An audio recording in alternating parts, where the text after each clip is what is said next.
Dans cette vidéo, je vais vous montrer comment jouer à Squad Busters. Alors, la procédure est très simple.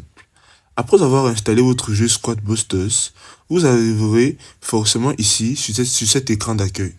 Alors, ce que vous devez savoir, c'est que pour ma part, Squad Busters est un jeu qui est vraiment bien, puisque ça se joue en ligne et c'est un jeu multijoueur où nous pouvons nous affronter entre nous.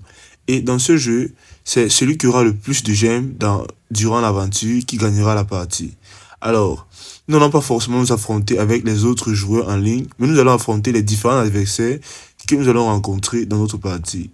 Par exemple, si nous cliquons sur Squad, nous pouvons voir ici comment nous pourrons évoluer et progresser avec nos différents squads. Par ici, j'ai déjà eu à délivrer 3 joueurs. Et là, je peux encore cliquer sur évoluer pour augmenter leur évolution. Alors, par exemple, je vais accéder à l'évolution de mon joueur barbare.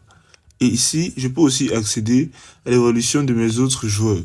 Donc, par ici, ce que je vais faire, c'est que je vais finir de récupérer tous mes différents modes de progression et je vais pouvoir lancer mon jeu.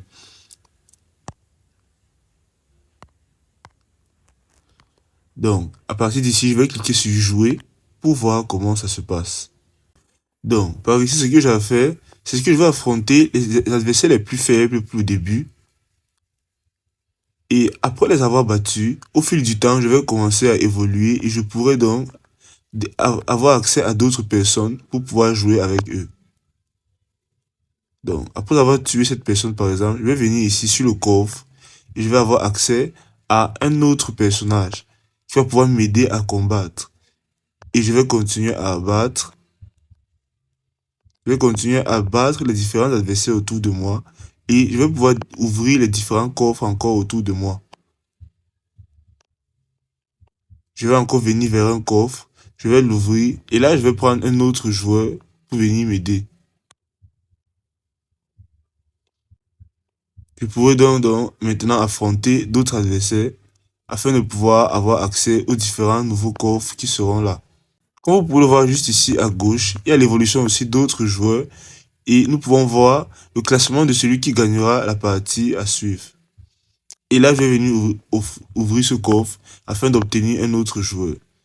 Donc, je vais donc me déplacer pour venir affronter un adversaire plus fort, comme ce géant colosse par exemple. Et comme vous pouvez le voir, la partie est terminée et j'ai terminé en tant que meilleur joueur de cette partie. C'est aussi simple que ça.